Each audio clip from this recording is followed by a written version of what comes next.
Hey guys, in this video I'm going to show you how to get your casino game history on Pokerstars app. So what you want to do is go over to the tools icon over in this section. It'll bring up the overview, go down to history and stats here, and then from there this little section, get casino game history.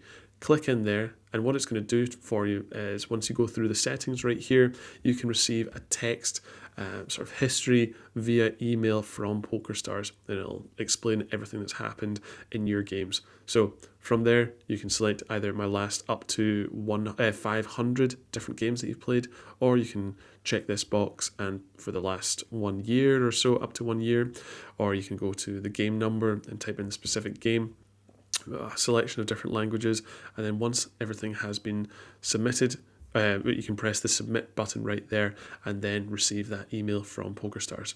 So guys, this has been another video for the My Tech Mastery YouTube channel. If it's been helpful, please like and subscribe. Thanks.